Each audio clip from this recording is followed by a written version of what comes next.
Good afternoon, everybody, and thank you for joining us for today's webinar, sponsored by Carbonite. Thank you for joining Bright Talk Summit as well today on cyber threat incident mitigation and response. Today's presentation is going to be all about being on the front lines of cyber risk, 4 steps to protecting endpoints from ransomware. Obviously, that fits nicely in with the theme of today's summit, so we hope you guys get a lot out of the presentation. Joining us for today is Storage Switzerland analyst George Crump, who's going to be our third-party expert and give us some really good thought leadership content on how to use endpoint protection to protect endpoints from ransomware. Joining us from Carbonite, we also have Lilac Shoenbeck, who's our Director of Product Marketing here, and she'll be taking us through a little bit about our endpoint solution and how that can help protect you from ransomware and all the nasty stuff that comes with that. Just a few logistical things before we get started today. Should you have any questions during the presentation, we're going to hold off until the end, the last 15 minutes or so, to get all your questions answered, but feel free to hit the Ask a Question button in your webinar pane, and we'll make sure that we try to get to each one of your questions before the end of today's session, either between George or Lilac. And if you'd like to download a copy of the presentation, the slides will be made available to you. And this webinar will, of course, be made available on demand following today's presentation, so you can view the recording whenever you'd like, share it with your colleagues, etc. So without further ado, I would like to introduce you to today's speaker, George Crump. Take it away, George. Thanks, Ethan. I appreciate that. So just some quick background. Lilac, before we get into the presentation, you want to just do some quick background on yourself and kind of what Carbonite's all about? Sure, yeah. So like Ethan said, my name is Lilac Shoenbeck, and I run product marketing here at Carbonite. We actually offer a range of solutions in the data protection space, from server backup to high availability solutions all the way into endpoint backup, which is the topic of our discussion today. And I'm overjoyed to be talking with you today, George. Wow, overjoyed. I'm feeling a lot of pressure now. So for those who don't know me, I'm George Crump. I'm the founder of Storage Switzerland. I've been doing that for 11 years now.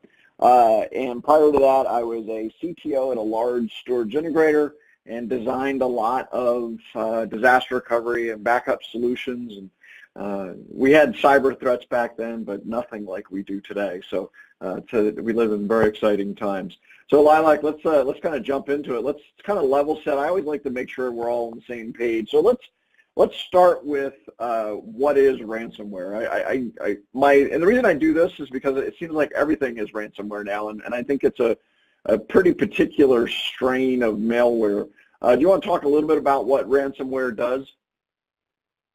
Sure, yeah, and I think, malware in its more generic sense continues to exist. The viruses that we've known for years and loved in our environment and beat away with sticks continue to happen. Ransomware is a specific type of malware that infects your system, encrypts the whole thing using a key that you don't have, and communicates the message to you that for a ransom, in fact, and thus named, they will decrypt your system and give you back your access to your data.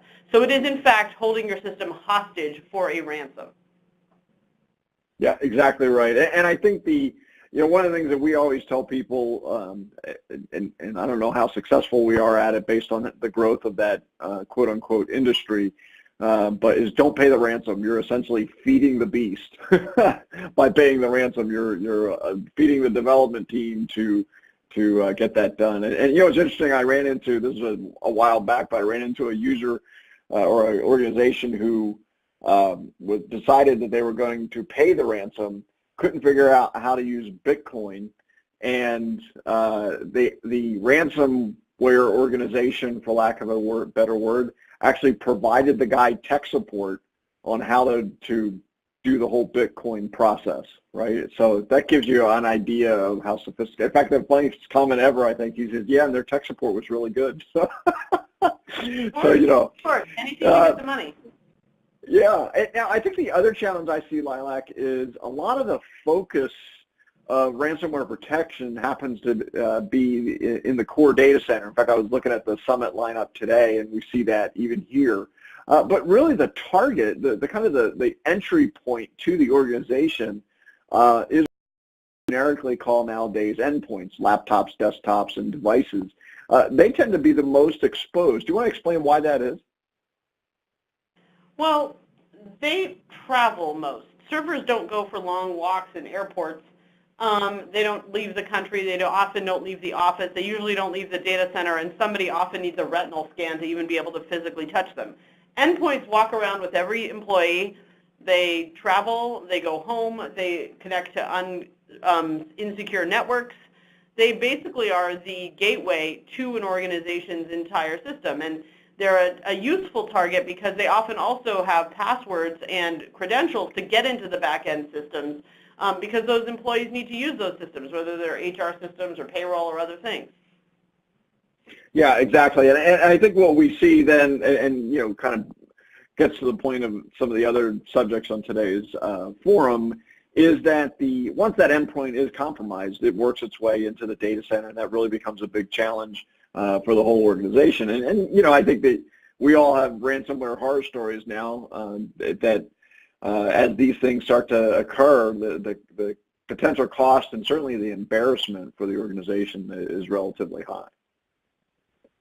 So let's kind of really focus in on these endpoints. If they're the things that you know, as you were describing the endpoint and the servers don't get to go for walks in airports and stuff, I thought, yeah, it's way cooler to be an endpoint. You know, server life sounds kind of boring, actually, now that I think about it.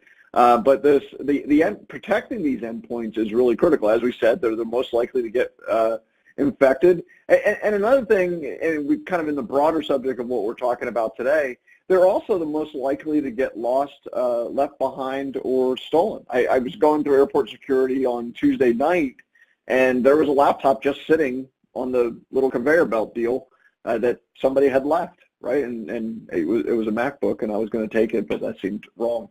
So I mean that also is a big, yeah. Well, you know, it wasn't the new version. It didn't have the USB-C port, so I said, nah, I'll pass. If I'm going to steal something, I'm going to go for the latest gen. But that really becomes a big challenge, right? Is that it's not just that these things are under attack. It's just that they're suspect to, you know, if you will, user error, right? Absolutely. And users use their endpoints for personal things, right? We all do this. It's not like we don't check our Facebook or our Gmail. It's not like we don't use it for our personal things while we're at work. The knowledge worker as much takes their laptop home and uses it for personal and work as vice versa, right? And doing their banking at the office. And so what that just introduces is a huge amount of variability. And you certainly can't control the behavior of absolutely everybody despite some IT department's best efforts. Right. In fact, the harder they try, I think it's the harder they fail, right? And I think, but you know, even talking, you know, very seriously about corporate data, there's a large percentage of data on endpoints that is now totally unique, right? That people are walking around. Now, it might be there might be a copy on a file server somewhere in the data center, but if you decided to, if you will, check that file out and go work on it while you were traveling, that file has unique data, and I still see, and this surprises me, but I still see a relative kind of casualness to just doing core backup data protection on these endpoints. Do you guys see something similar as well? Yeah, and I think you know, the other piece that we think of that, right, and people say, well, if only everybody just used the server copy, everything would be fine. Firstly, you're right. People travel, they check out a copy, they use it in the airport or in a place where they don't have a connection. But separately, those endpoints are often used to create the data, right? We have plenty of customers who take an iPad on the road and use it to record information. And so it is never, it's not like as though they checked it out of the server and didn't, you know, use the server copy. It hasn't even made it back there yet. Yeah, exactly. Or they could be weird like me, and you know, my iPad is my primary compute device most of the time nowadays. I do it about 90% of my work. So same thing there. So I think in general we can agree that the endpoint protection is critical, but it's often overlooked, and so I think that really creates a challenge and a kind of a question, right? Why? And I kind of put basically everybody hates them, right? From an IT perspective, this is a nightmare, right? Thousands of endpoints. Most of them, as you had said, are taking nice strolls through airports and all kinds of remote locations. That just becomes a real management issue. Users don't like having their stuff backed up not because they don't want it protected, but generally and I'll bring you in on this one, is what I've seen historically in a lot of the endpoint backup solutions is they're kind of like annoying. They're sort of heavy, and like they always start the backup at the worst possible time when you're actually trying to get work done and things like that. And so it's very disruptive to the workflow. Do you see that as well? Yeah, I mean, users, we are all impatient people with tight schedules, and this is our #1 professional tool. Anytime it pegs on us for any reason, we tend to get a little bit snippy. And there's just, like you said, now we've reached a moment where folks like you are running around with +1 endpoint, right? So IT is now managing more than one per capita, and it's just a growing, bubbling out problem. And then, on top of it, there's all the weird exception endpoints where it's bring your own iPad, which adds a certain additional complexity to the whole problem. Yeah, exactly. And then I think that the other thing we've seen, and it's not so much on a, if you looked at it at a per seat price, it's all that expensive. But again, $20 a seat multiplied by thousands and thousands of endpoints suddenly becomes a pretty big check to write. And I think that there's this sort of disconnect to the perceived value of protecting these endpoints, right?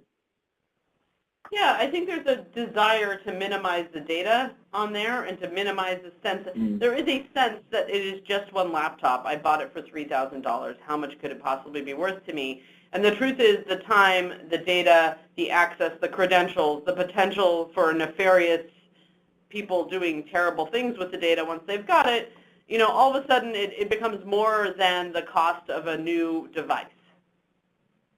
Yeah, absolutely. I think that's a really good way to put it. I think as is always the case, it's the cost of the data, and it's probably, the data on a laptop or an endpoint in general hasn't gotten the respect that it deserves, I think, compared to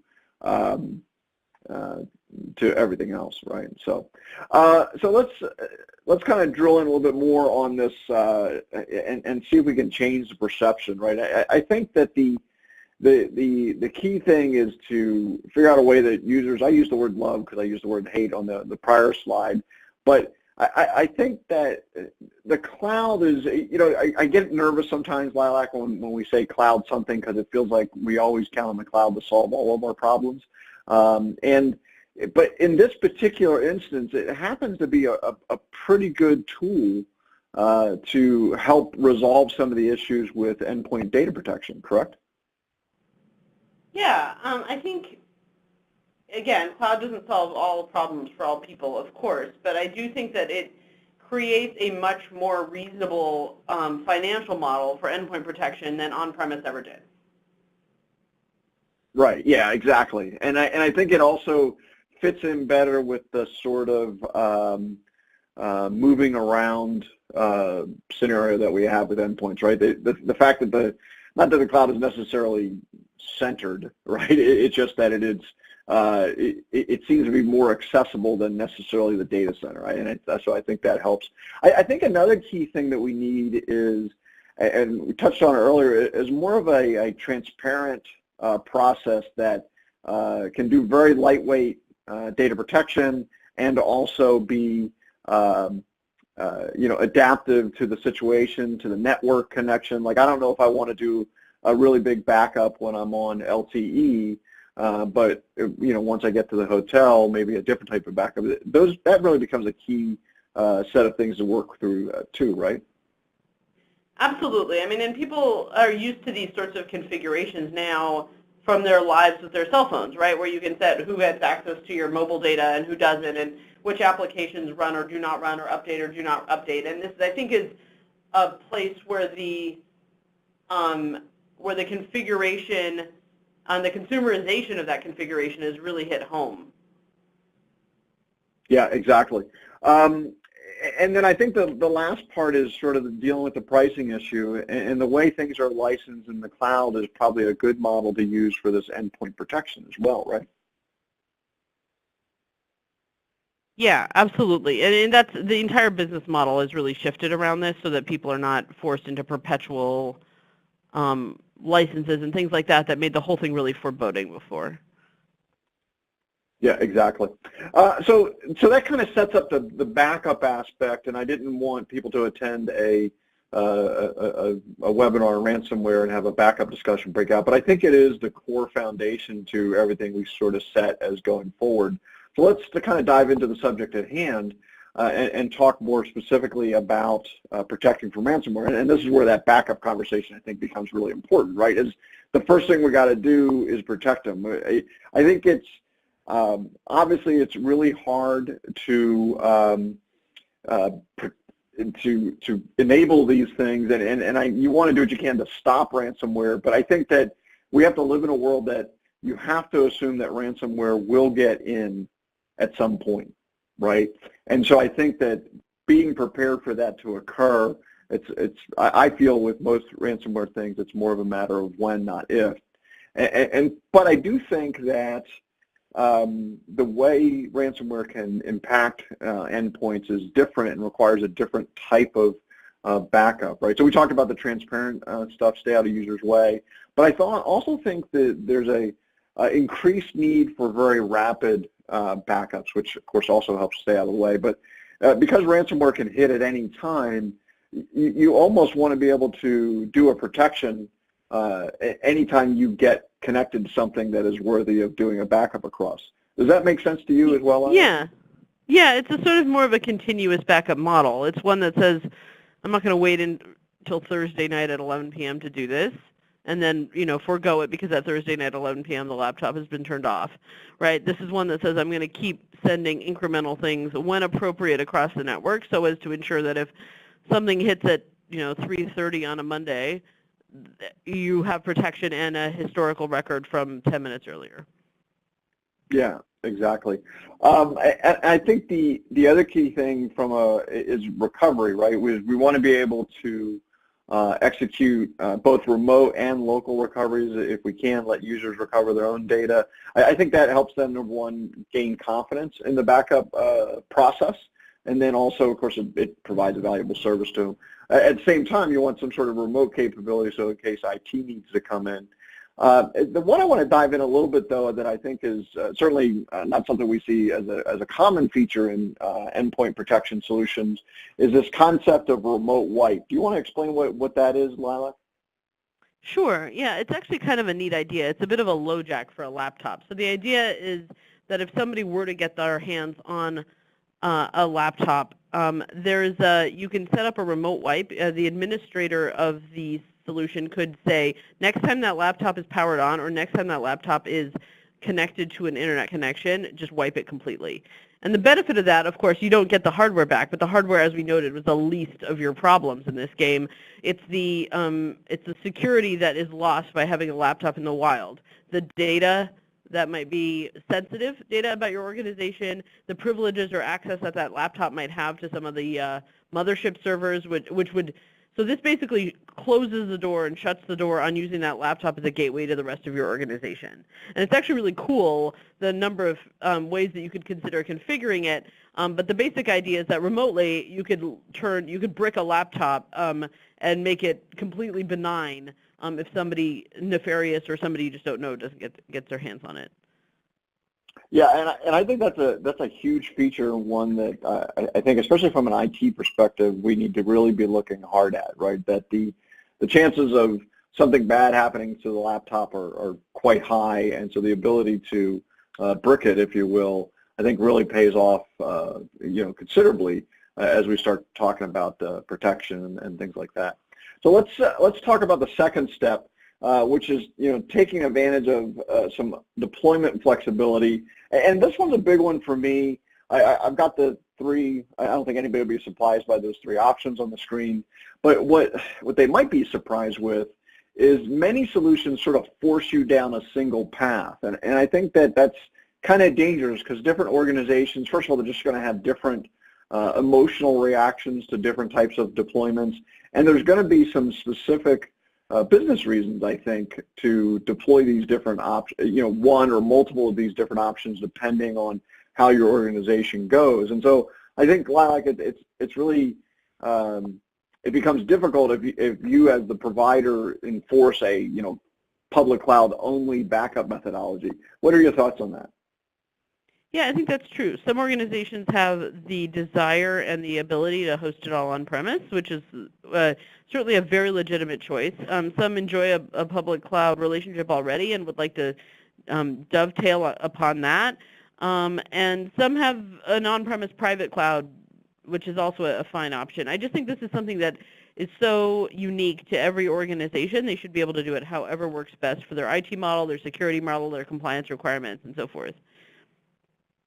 Yeah, I agree with you, and I think also that this flexibility becomes important as we continue to see regulations come down, right? I mean, you might think today that, for example, public cloud is really great for you, but if a new regulation comes down that says you can't do that or it must go here, you might want the option to change from, say, public to on-prem, depending on whatever that regulation is dictating. I mean, right. You know, GDPR, I think, is just the beginning of a whole swath of regulations that'll come down on how people protect and manage data. I agree. So I think the other thing to talk about, and I think that because we use the word encryption so much nowadays, is that we take it sort of for granted. And I think it's really important to have total encryption, right? So encrypting data as it's moving, as well as data as it's sitting in whatever provider you want, whether it be, again, in the public cloud or on-prem. You want to make sure that that data is protected and not able to be accessed from, you know, a nefarious party, right? Mm-hmm. Absolutely.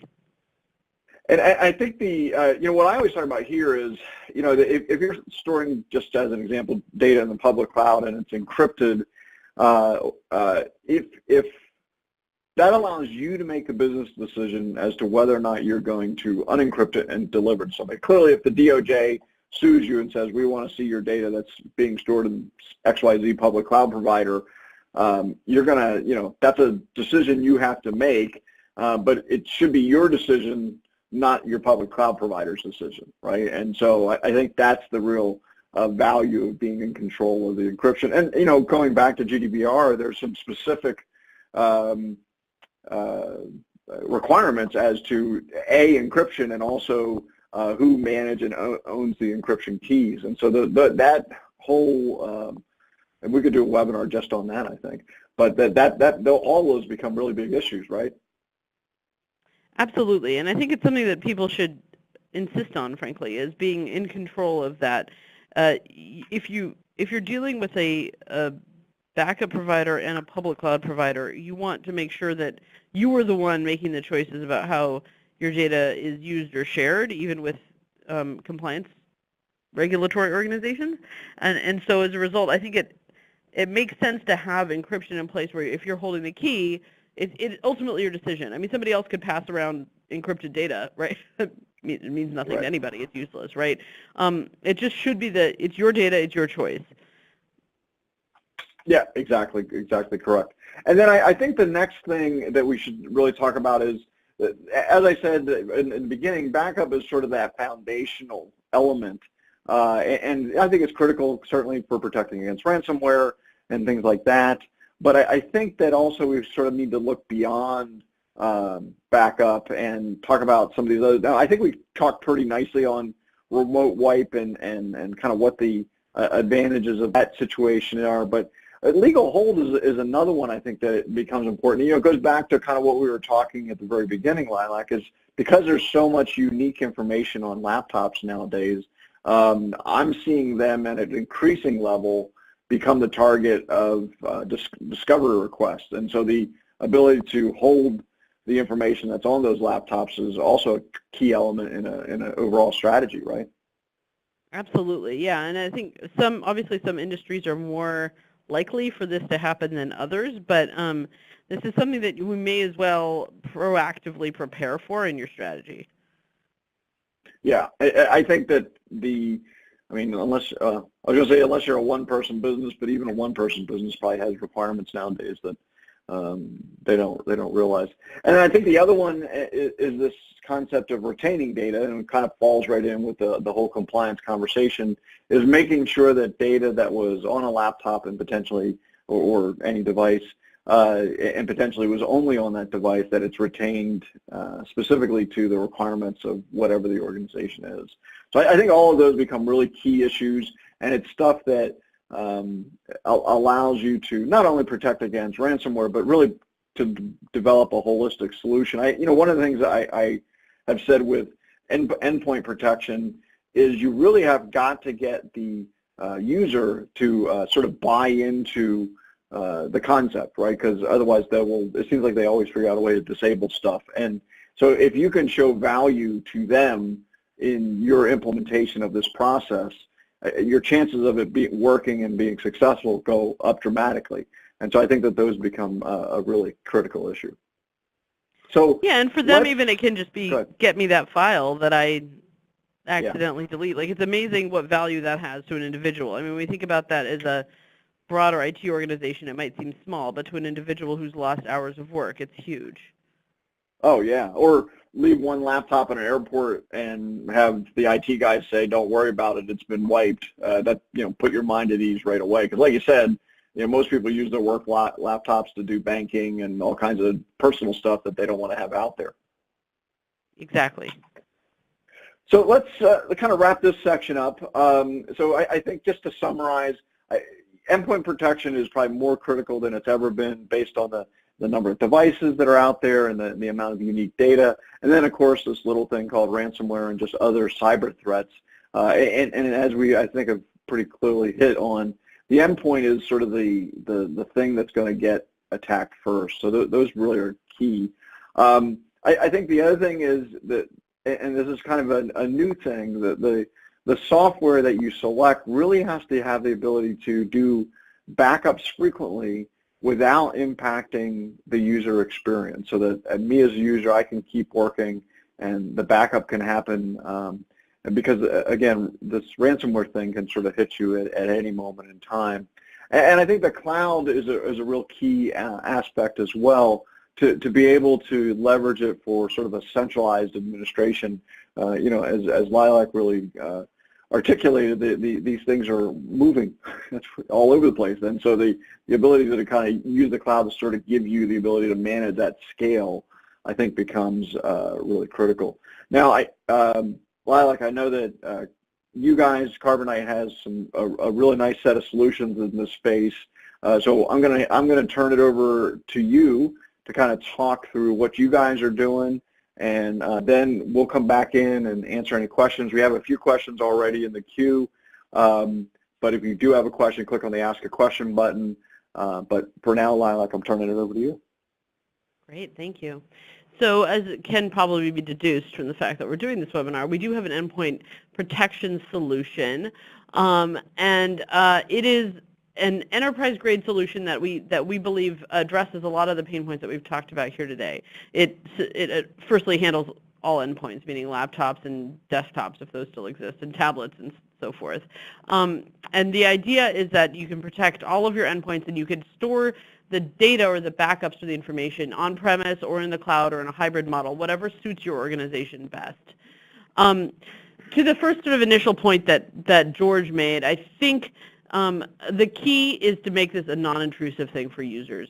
The best kind of endpoint protection is the kind that users only engage with when something's gone horribly wrong and it saves their bacon, right? The idea of them ever feeling like the computer is pegging or running slowly or the network is dying because somebody's doing some sort of replication, that will always create a negative experience for the user. So this is architected to do continuous replication in such a way that does not impact user performance at all, and that does, as we discussed, take advantage of preferences with respect to what times of day or what kinds of networks replication should occur on. It's also completely silent with respect to the deployment. There's no visible agent running on the endpoint. You wouldn't know if it were running if it were there. There's a few advantages to doing that. One, of course, is that it doesn't emotionally hamper the users with the agentry running there. But perhaps just as importantly, it can be administered centrally.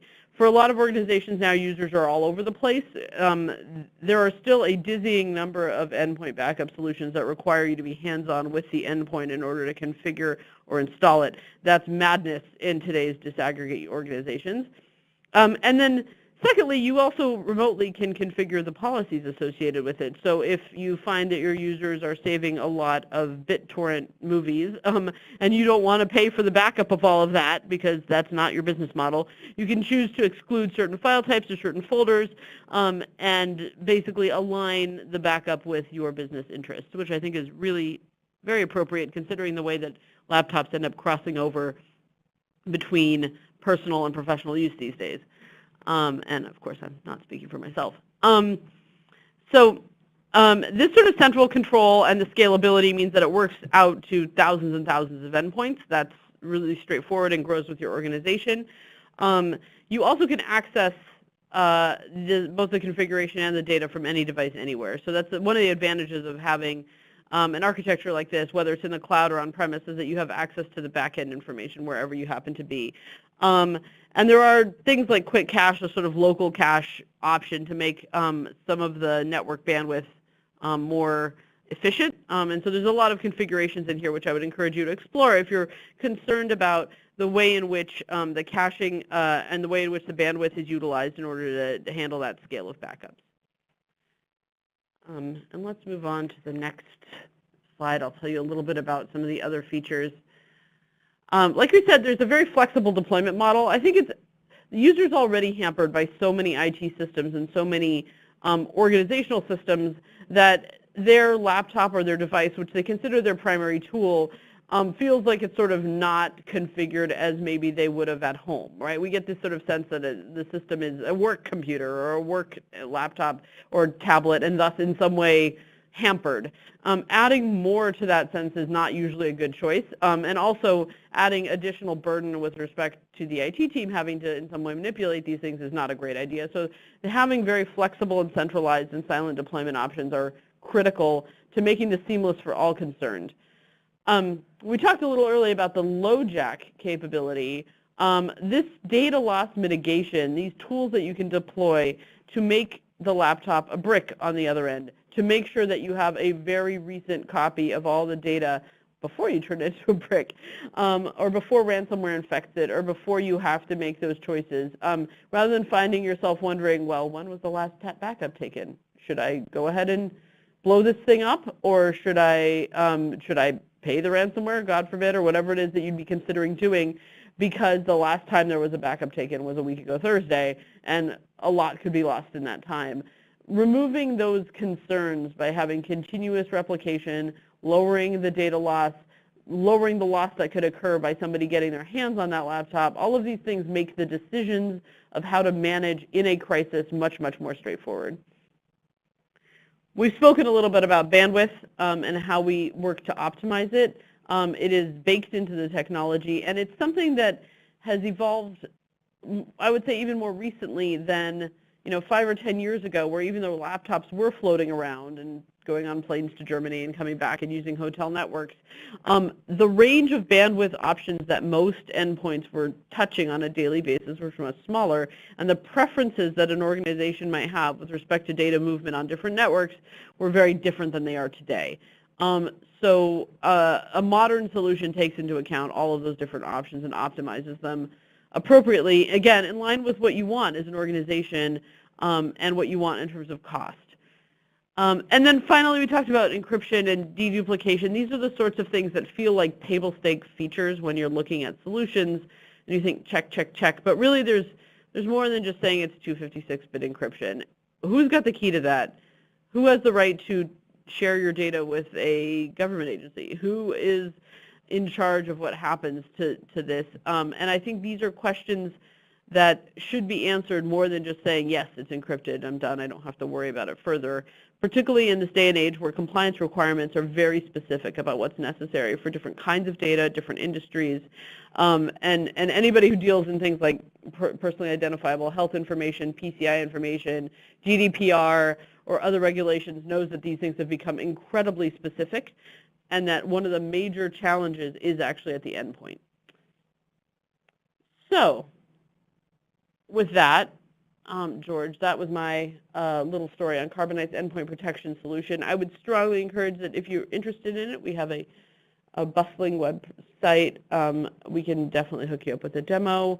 and learn more about the solutions. That is something that our team is happy to do anytime. Awesome. Well, thanks very much, Lilac. I appreciate that background. So a couple of things here is, first of all, if you, again, if you have questions, go ahead and put them in the questions section. We've got a set of questions in there, but we'll have time to get to all of those, so feel free to add to the list. There's an attachment section, a lot of attachments available to you there, so go ahead and click there for details on how all that would work. And then also don't forget to rate the webinar as you leave. There's a rating section on the feedback for the audience. 5 stars is best. So we'll have that there. So Lilac, you up for answering a few questions? Always. Always up for answering a few questions. That's good. Let's see. The first question is, can you recommend a way to do a remote wipe for a lost or stolen laptop? Is there an app or a setup that needs to be installed and ready before the laptop is stolen? Sure, it's a great question.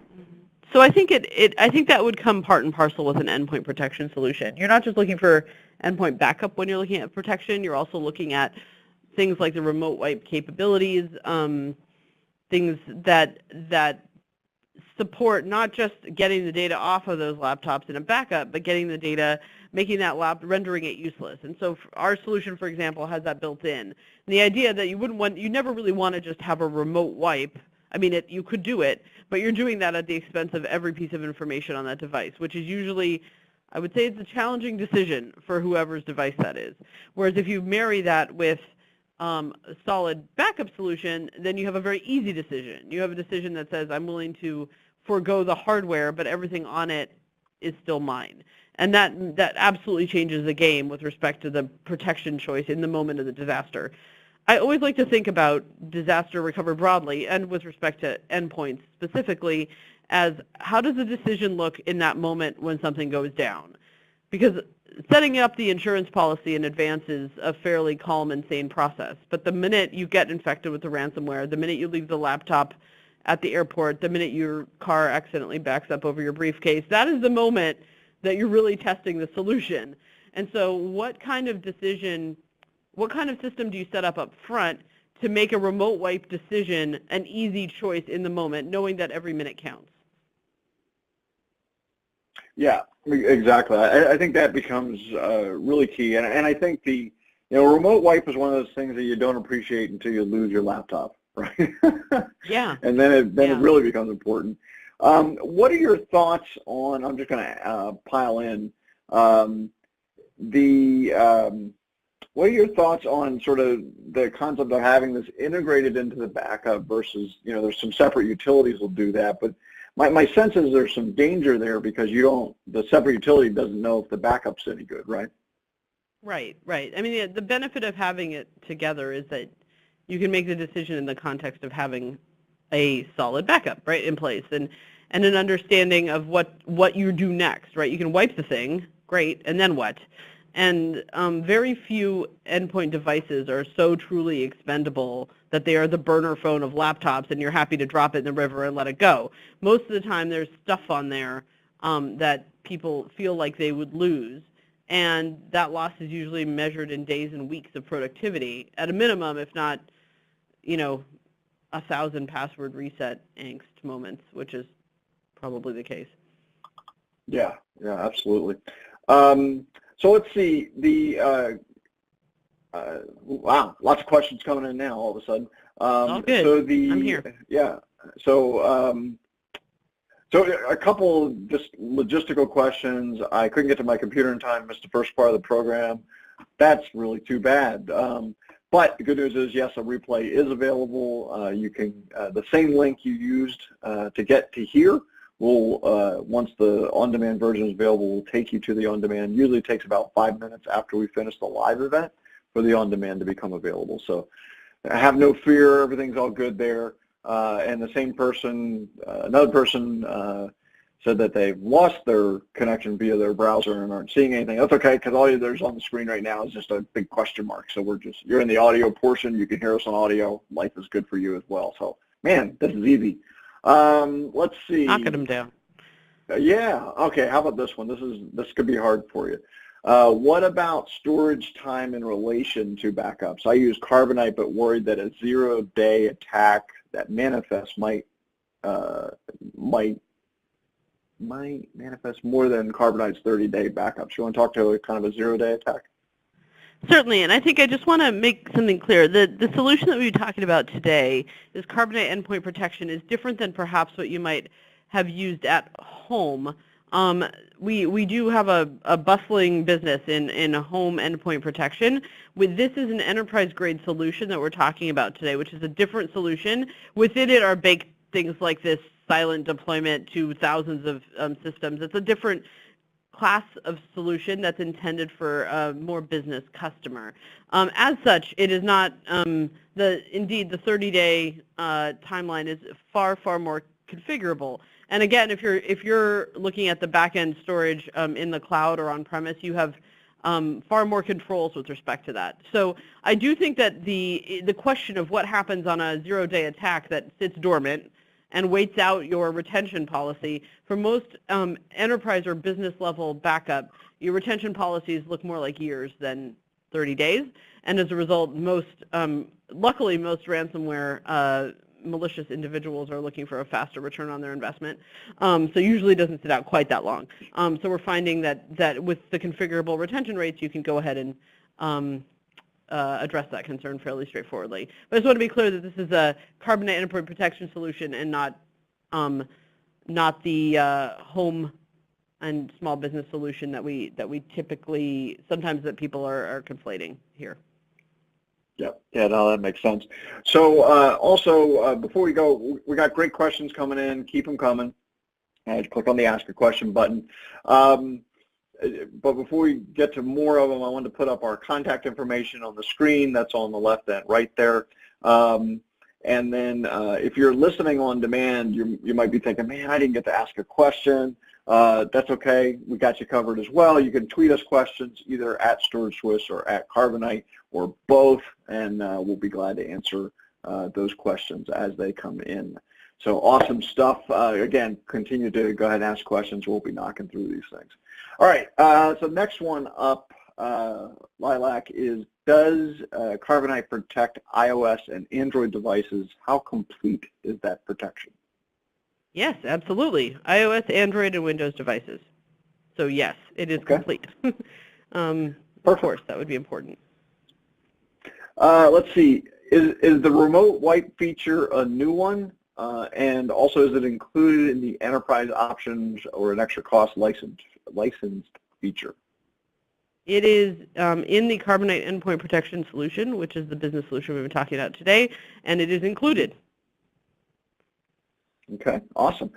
Just to kind of, I think we kind of touched on this a little bit. Is there anything that needs to happen to get that to work? Like, do they need to? Is there like a configuration setting or something else they install on the laptops? How does that kind of technically work? Part of that's by the way, a George Crump question. So. That's, so good. Yeah, sorry, Crump is notorious for those. It is part of the agent tree that when you're installing the endpoint protection agent, it is part and parcel of that. Okay. Let's see. The next one is, what happens if a laptop gets a virus and is backed up to the cloud with the virus? You won't restore, want to restore from that backup. So I'll let you go off on that. I love that question. No, that is absolutely, that is true for laptops. It is true for servers. It's one of my favorite questions because backing up the virus feels like the worst possible outcome, right? Typically, what we would recommend, of course, is to just go back in time. The nice thing about having a history of backups is that you can go back to a moment prior to the virus. And in fact, usually that is how we solve for ransomware as well, right? You don't solve for ransomware. Somebody's encrypted your entire system. If your backup's working right, the most recent backup also is equally encrypted, right? But the best approach then is to just turn back the clock to the point prior to that and go on your happy way. And so that is a solution for that. And it works like a charm. That is why we had that prior question of what if something sits for a long time and just sort of sits in your environment and then waits to encrypt 30 days later or whatever, trying to wait out the clock, which is why people are doing a longer term retention policy than 30 days, in part to mitigate that. Okay, good. Get that one knocked out. So here's another one. Does Carbonite have a solution for servers? We have an ERP system and need to be able to spin up a VM in case of a disaster. You guys have a broad range of solutions, but I'll let you kind of talk about the different solutions you guys have. Yeah, absolutely. Today's conversation has been focusing on endpoints, which are lovely, and we all have them, probably 5 of them right in front of us right now. But servers are a big part of our data protection story as well. We actually have a range of solutions that address server data protection, from backup of VMs and physical systems and even legacy systems to disaster recovery as a service and high availability solutions that would provide you with a very, very fast failover. And so I think the question to ask is, am I looking for a long-term retention of my backups, meaning am I looking to have a year of history on that server somewhere, either on-premise or in the cloud, stored in case I need it? And that's often a compliance requirement or just an operational best practice, or am I trying to optimize for zero downtime and have a way to fail over a server into a cloud environment or into another on-premise environment as quickly as possible? And what's magical today is that you can do both of those. We actually have both those types of solutions, and that you can fail over honestly, in just a couple minutes. You can fail over and be up and running in a secondary environment for most servers, and that's pretty cool. It's kind of magical technology. So if you haven't experienced the glory of availability solutions, take a look. They're really, really cool. And particularly for business critical systems, they can be quite a load off the mind of somebody who has ever experienced an outage. Okay, great. So I'll let you look at, we've got a ton of questions coming in there. Lilac, I'll let you look at those and prioritize the ones you want to get to. So keep them coming. We got time still. I know that for some of you, you might be thinking, well, the guy that handles endpoint protection is Bob, because most people that handle endpoint protection actually is Bob. That's some significant Storage Switzerland research data that we came up with. Well, there's a solution for you with this webinar. In the upper right-hand corner of your player, there's an email button. You can email a link to this webinar to Bob, or any other name. It's not exclusive to Bob, but it's probably going to be Bob. Anyways, you can email that to them. They can get the link and they can come right back into the webinar and pick up on all the information they need. So if you need somebody else that needs to get involved in the endpoint protection discussion, that's an easy way to share the link. And I'm sure they'd rather get an email from you than from me. So it just works out really good for everybody.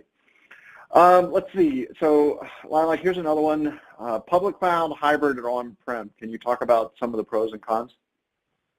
Sure, absolutely. I think I would start by saying all of these are valid life choices, and so you can do what works right for your organization.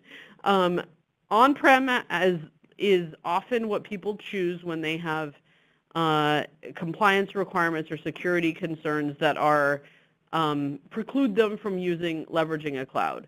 That is neither right nor wrong. It depends on the world in which you operate.